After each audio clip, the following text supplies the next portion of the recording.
Welcome to NarrativeNook audio tales where enchanted stories come to life. If you enjoy our stories, please subscribe, like and share to support our channel. Enjoy listening. Maybe there will be a reminder at a certain point in time. There might be an answer on these stars, Nicole said. Ike and Harvey looked upward to study it carefully. Look, there's the Big Dipper in the Milky Way. Ike pointed with his finger. The answer should be in the Big Dipper, Nicole said with confidence.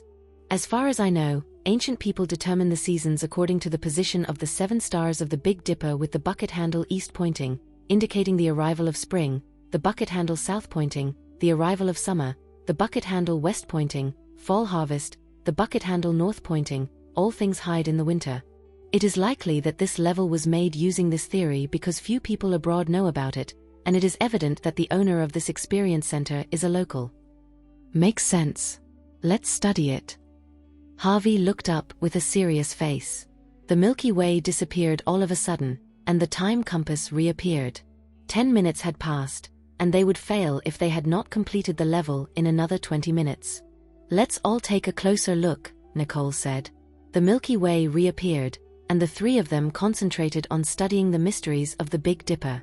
After a long while of examination, Nicole found that there was a bucket handle in the south, east, north, and west, and it seemed to be necessary to choose one of these 4 bucket handles.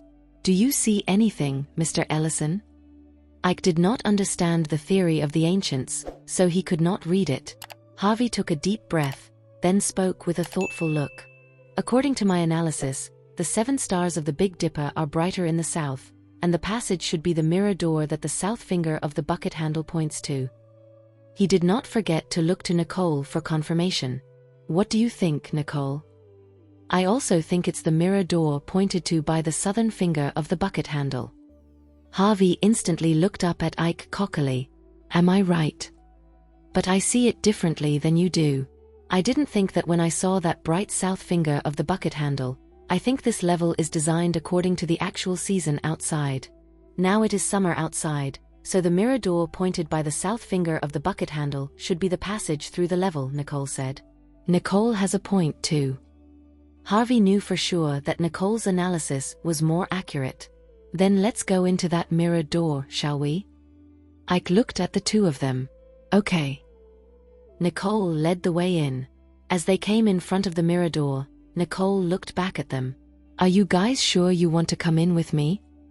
The 2 of them nodded and looked at Nicole with serious faces. Good.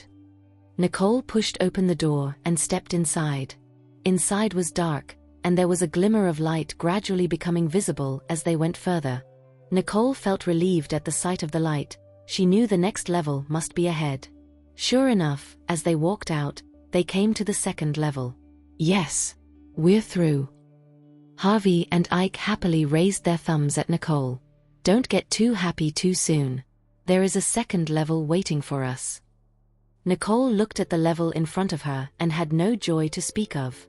She really could not understand why she agreed to Ike earlier. Let's go and see what's on the 2nd level. Nicole remained at the front. The 2nd level was brightly lit, so it did not feel so scary. The 3 of them stood in an empty space where there was no equipment, no hints, not even a door. Where's the door? How come there's nothing there? Harvey looked around and saw nothing. This level is kind of fun. Nicole looked around with interest. It would be a waste of time for her if there was no difficulty in the game. What do you mean? How do you get through with nothing? Harvey looked at Nicole. Maybe there's everything here. We just can't see it, Nicole said. Miss Riddle has a point. Some things just can't be seen, but that doesn't mean they don't exist. Ike agreed with what Nicole said. Feel the surrounding walls, Nicole said. The 3 split up and felt the walls. As the wall was also white, it was impossible to tell what was in the walls by just looking with the naked eye. So they could find clues by touching them.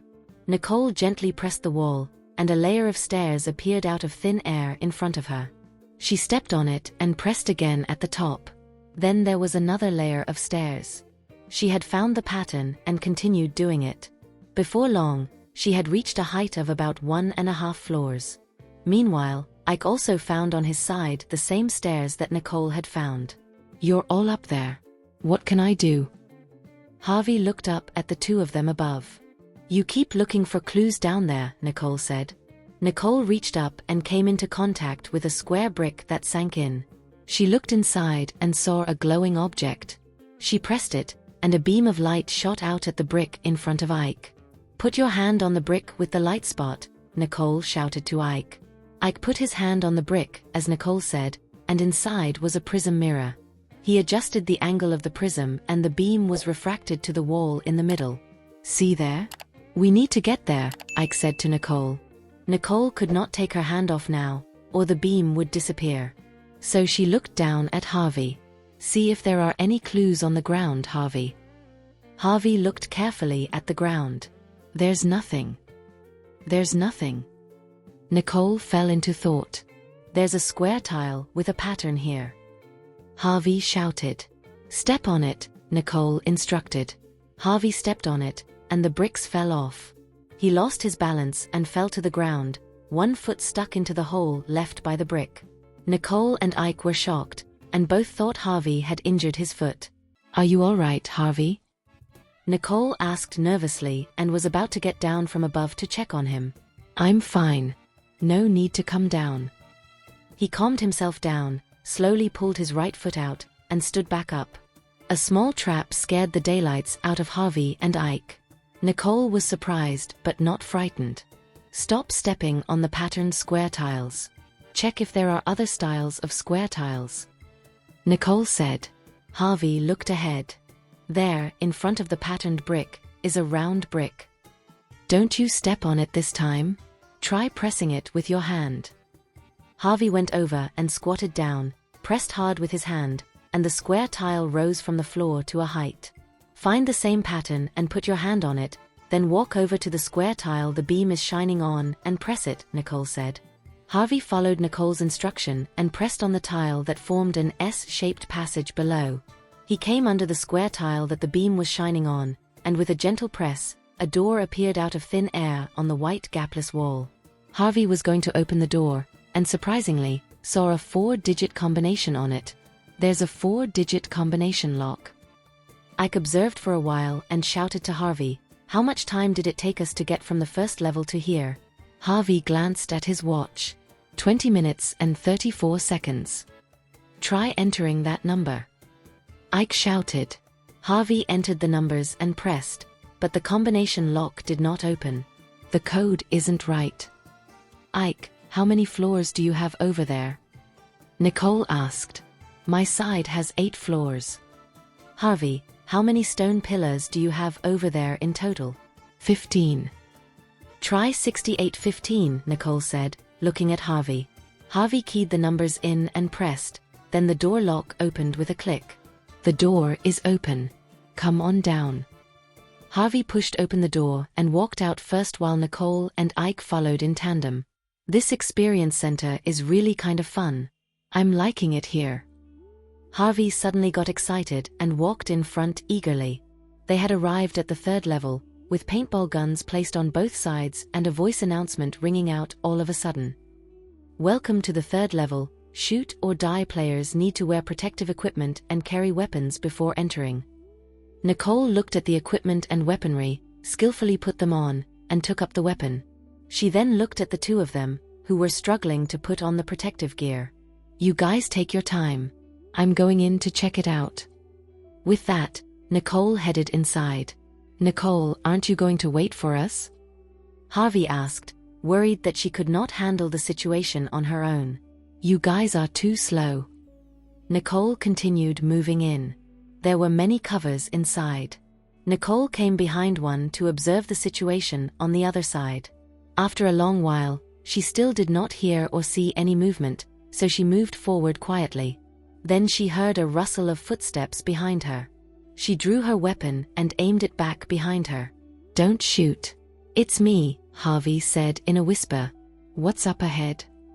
Harvey asked Nicole. "It's not clear. It's all quiet.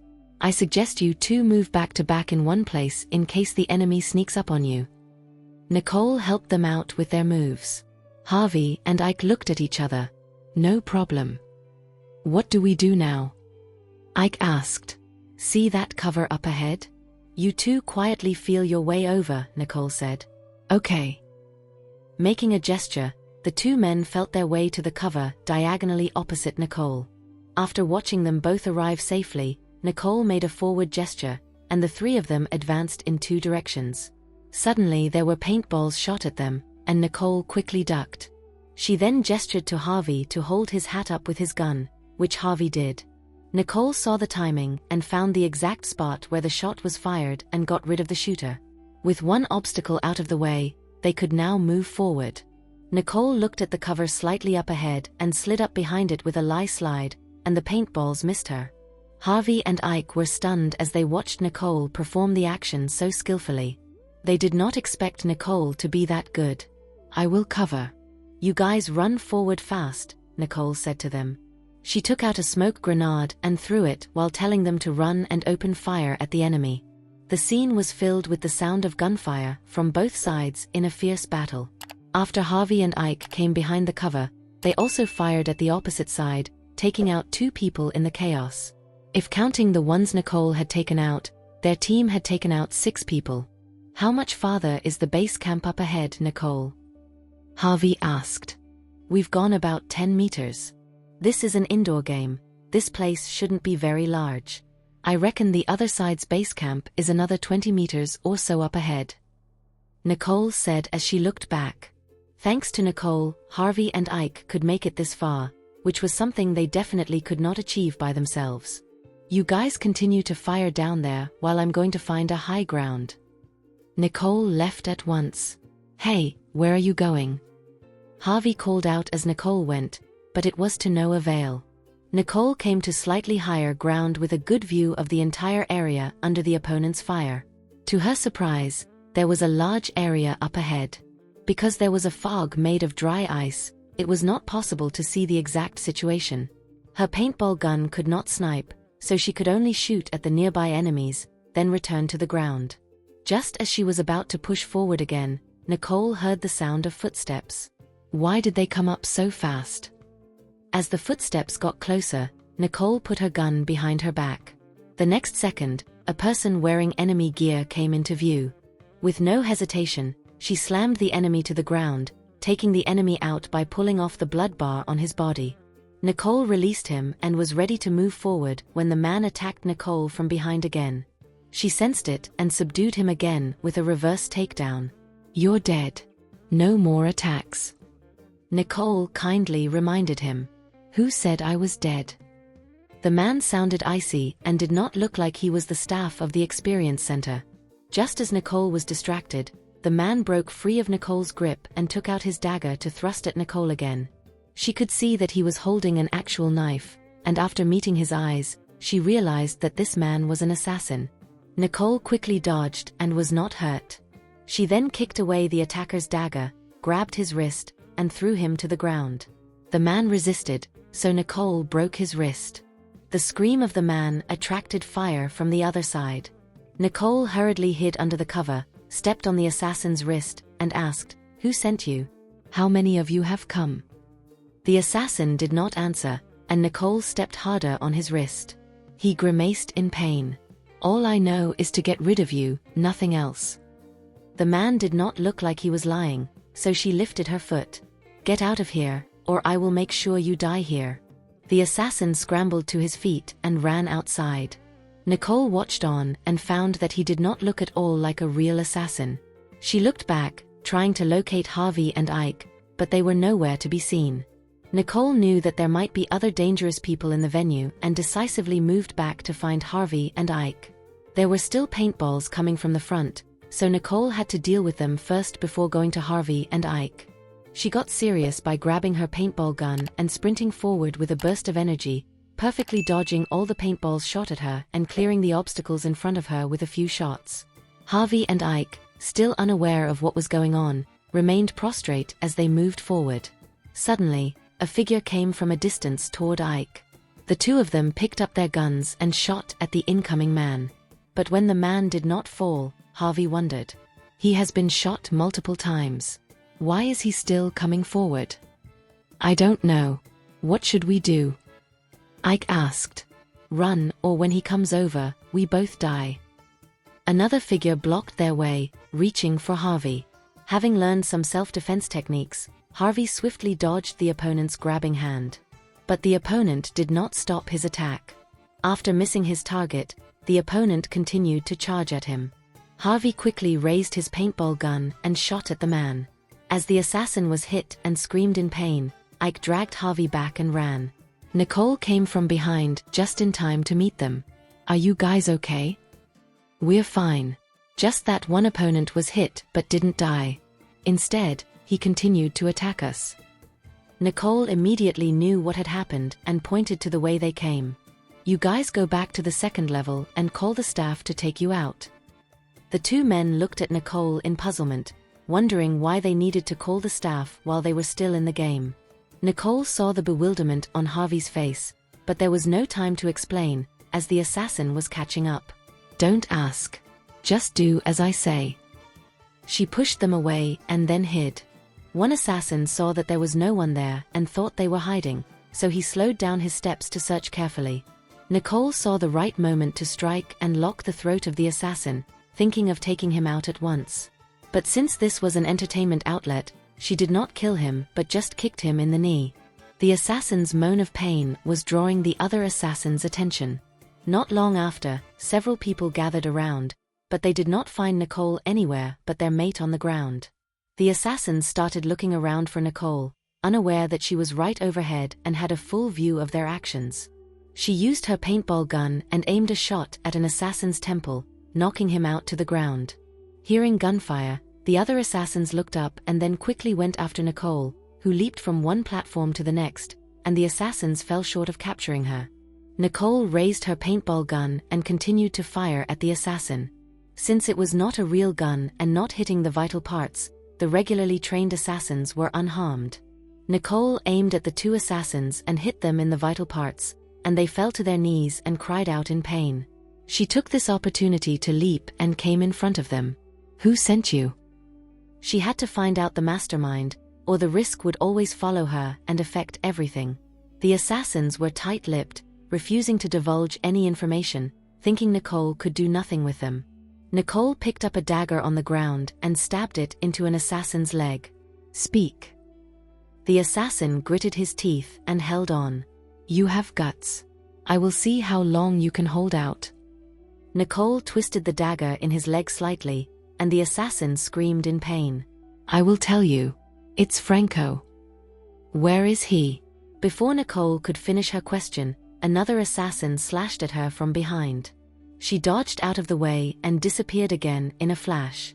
The assassin kept looking around for her. Nicole already knew who had sent them, so there was no need to hold back anymore. She picked up a steel rod on the ground and came out. When the assassins saw her, they clutched their daggers and charged at her. She calmly held the steel rod and waited for them to come.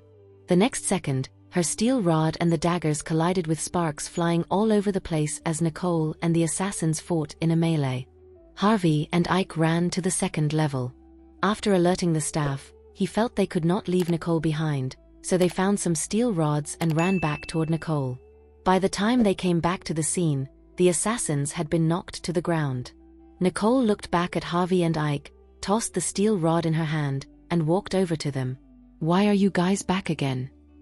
The two of them had not yet come out of their startlement, so Nicole waved her hand in front of their eyes. We were worried about you, but it looks like it is over. Harvey looked at the men on the floor behind Nicole. At this point, a staff member rushed over and was shocked to see the unknown man injured on the floor. Who are they? Just leave them to the police. Nicole looked at the staff and explained. Let's go. She then brought Harvey and Ike out of the Octopus Experience Center. On the way back, Harvey had a lot of questions in his mind. He had known Nicole for so long, yet he did not know that she could fight so well. It was apparent that those people were after Nicole. He could not resist asking, who are those people? It looks like they are all after you. I don't know. Maybe it is the terrorists in the area, which is said to be not very safe. Nicole prevaricated. Yeah, I've also heard that there are some extremists here that cause trouble from time to time. Ike managed to digress. Is that so? I didn't know that. Harvey did not press Nicole any further. Nicole looked out the window. She did not expect Franco to find out where she was so quick. But she also wondered how Franco knew since no one knew her information. Nicole did not speak until she got out of the car. Ike had thought of taking them out to experience something fun, but almost got them hurt. I'm very sorry for today, Miss Riddle, Mr. Ellison. I didn't expect this to happen either. Ike looked at them with an apologetic face. It's okay. I can't blame you for that. Instead, I want to thank you. Nicole did not have the slightest intention of blaming Ike. After all, he was also a victim and was kind enough to take them out for a break. Don't take it to heart, Ike. Aren't we standing here unscathed? Harvey tried to make Ike feel better with a joke. Okay, bye. Ike said goodbye and drove off. Nicole headed inside the hotel, and Harvey followed her outside her room. Do you think what happened today could be a coincidence? Harvey glanced at Nicole with a meaningful look on his face. What do you mean? Nicole frowned at Harvey. Can we get in and talk? Harvey glanced around the hallway. Okay. Nicole did not refuse his request this time. Harvey sat down once he was inside. Something to drink? Nicole asked. Got any red wine? Harvey wanted some red wine to jazz up the atmosphere. Nicole gave him a look. We have just come back, and he wants to drink? What's the matter with him? Yeah. Nicole took out an unopened bottle of red wine and handed it to him. Harvey got up and poured himself a glass, then looked over at Nicole. You want some? Drink yourself. Harvey took a sip of the wine. What did you mean just now?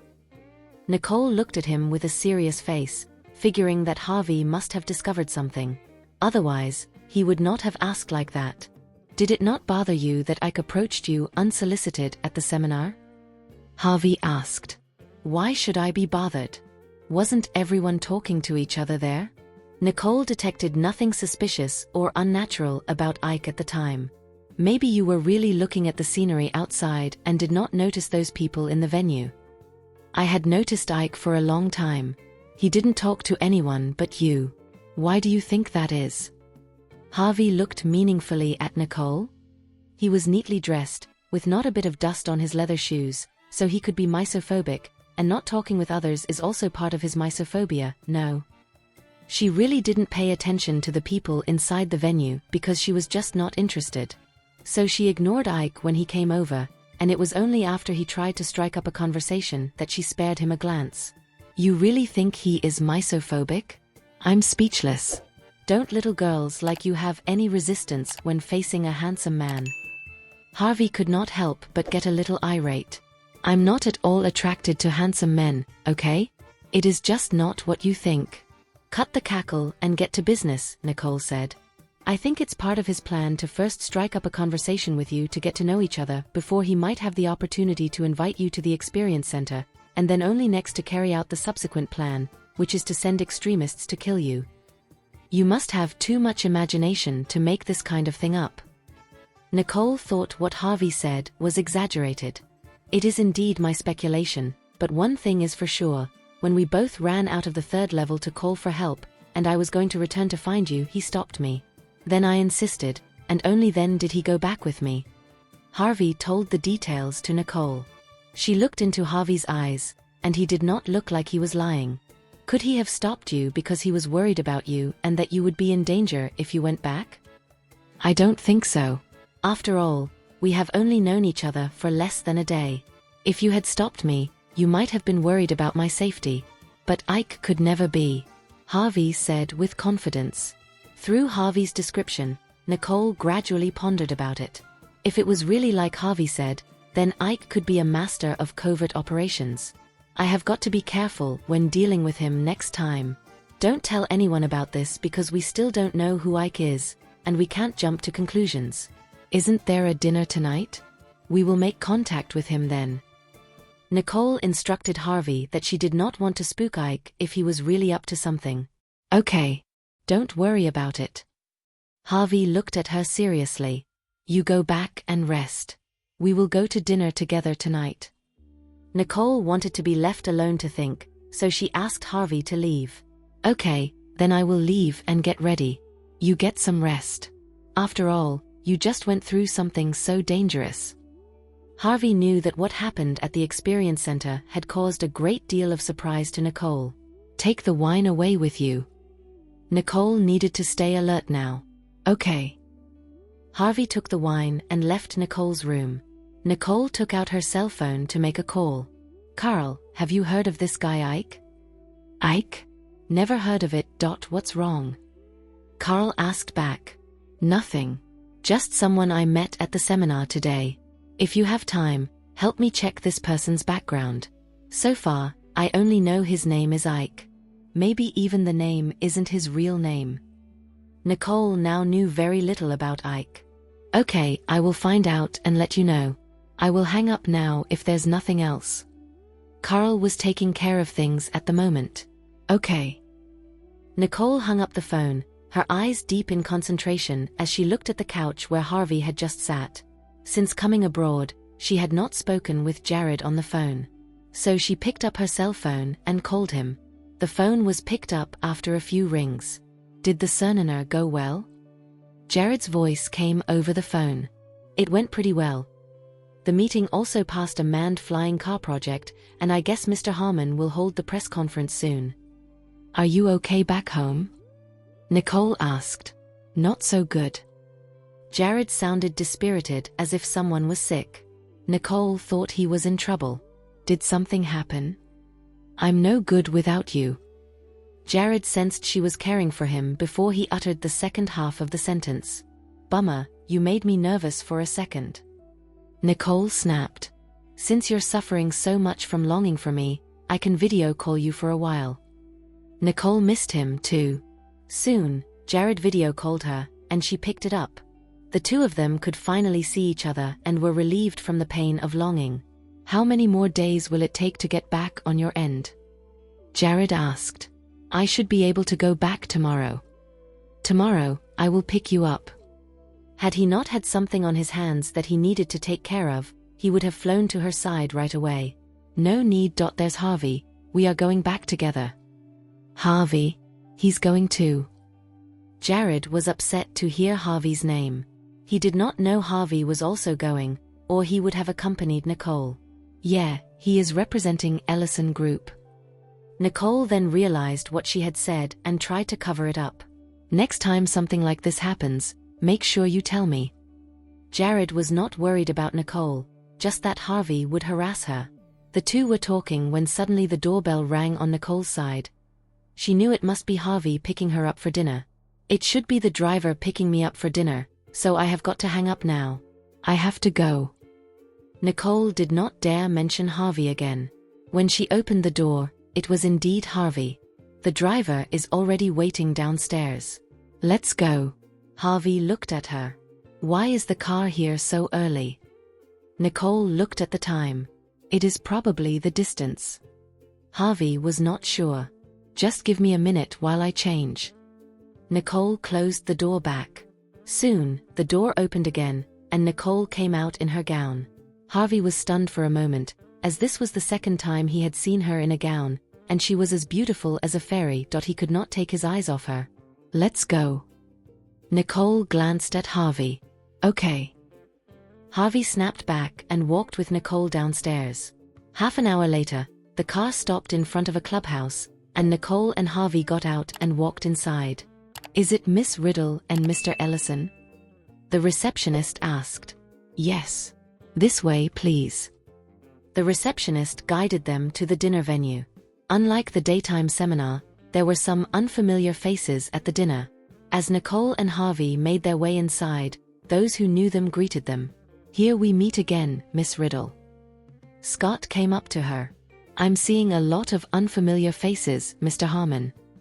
Nicole looked over at the surrounding people. These are the local prestige families who have some business dealings with me. But you can just relax and talk to them. It is good for Riddle Corporation's future, Scott said. Nicole smiled. I was impressed by your speech at the seminar during the day, and I have gained a lot of confidence. The manned flying car project is not a simple experiment. It must take someone with conviction and determination to lead the team. I was planning to lead the team myself, but something more important came up. I need to take care of it. By observing you during the day, I know you are equipped with leadership skills and have a firm belief in manned flying cars, so? Mr. Harmon, are you telling me to lead the R&D team, are you? Nicole interrupted him. That's right. I couldn't find a more suitable candidate other than you. Mr. Harmon, as you said, a manned flying car is not a simple experiment. I know nothing about R&D and really can't handle it. Thank you for your invitation. Nicole politely refused, as she had more important things to do. Besides, those dark forces were watching her from the dark. With all sorts of complications that she was facing, it was a potential threat to the R&D team. Since Nicole refused, Scott could only ask her to agree in a tactful way. I know you don't understand R&D. In fact, you don't have to do anything. Just come over from time to time and give the team members a shot in the arm. The assistants will handle the rest for you. Mr. Harmon. Nicole was about to say something else when Harvey nudged her on the side. Mr. Harmon, Nicole might need a little time to think about it, since this is no small matter. Harvey spoke up to smooth things over. Right. Maybe I'm too desperate. Hope you don't mind, Miss Riddle. There's no rush to reply to me. You go back and think about it. I will leave you guys to it. Scott excused himself, not giving Nicole another chance to refuse. Harvey, what are you doing? Nicole looked at him with displeasure. Don't rush to refuse requests from such a prominent figure like Mr. Harmon. Agree to his request first and then roll with the punches. Harvey had been in the business world for a long enough time to know the rules. Let's not talk about other things. If you take part in the development of the manned flying car, there will be more opportunities for business between Riddle Corporation and Aegis Corporation. I'm sure not only Aegis Corporation but also many other companies will seek cooperation with Riddle Corporation next in the future. Harvey seemed to have seen the bright future of Riddle Corporation. After listening to Harvey's analysis, Nicole suddenly felt that there was really no harm in it for Riddle Corporation. Well, let's leave it at that. As Mr. Harmon had already walked off to chat with others, she could only make considerations. Harvey, have you seen Ike? Nicole asked, suddenly remembering what had happened during the day. Not yet. If I were him, I'm sure I wouldn't be here either, Harvey said. Nicole sighed. If it was as Harvey had said during the day, it would not be easy to find Ike again. The two scanned the venue without finding Ike, so they came to the lounge and sat down, watching the bigwigs at the dinner talk to each other. Just then, a voice rang out. Why are you two sitting here? Ike came late because he was tied up with something earlier. Looking toward the voice, Harvey exclaimed, Ike. Are you glad to see me? Ike greeted Harvey warmly. After what happened in the experience center, he felt like they were comrades in arms who had gone to war together. Yeah. Harvey glanced hesitantly at Nicole. Why did you arrive here so late? Nicole acted quite naturally and greeted Ike normally. I got caught up in some things, so I came a little late. Luckily the party isn't over yet. Ike joked. It is okay. The dinner party just started not long ago too. Harvey finally regained his composure. Ike, where are you from? Nicole asked. I was born in Pretoria, went to school here, and came to this company right after graduation to do product development all the time. Ike described something about himself. Nicole gave Harvey a look, meaning that Ike was not like what he thought, that he was a serious university graduate who worked for Mr. Harmon. Harvey looked at Nicole in confusion. He was only guessing before this, so he thought he could not be blamed for it all. What do you think about the manned flying car project? Nicole wanted to hear Ike's opinion. A manned flying car is a great idea. There's a good chance it will be one of the most important vehicles in the future. This was Ike's own opinion. You're right. The problem of traffic jams is getting worse on the roads in many countries now. We have to come up with a good solution, or else sooner or later, the roads will be like parking lots, overflowing with cars. The reason Nicole had an approved view of manned flying cars was based on the current situation of traffic jams around the world. Indeed. In fact, my team and I have been researching manned flying cars for some time. In our R&D lab, we have already come up with a prototype, which can travel a short distance, but it is not perfect. There are many things that need to be perfected. When Ike talked about the manned flying car, his beaming face suddenly turned gloomy. You have already made it? Can you show it to us? Harvey looked at Ike with amazement. Of course. You two are my friends. Harvey glanced at Nicole. It is a little boring here. Can you show us around now if it is convenient? We are leaving tomorrow. Ike thought for a second and looked at Nicole. Sure. Let's go. After Nicole said goodbye to Scott, she went with them to Ike's R&D center. Carl was on a stakeout when he suddenly received a message from Zane. Come back to base immediately. Copied. After Carl received the order, he left before he could say goodbye to Nicole. Back at the base, Zane had already assembled his team. Dane, what's going on? Carl asked as he came to Zane's side.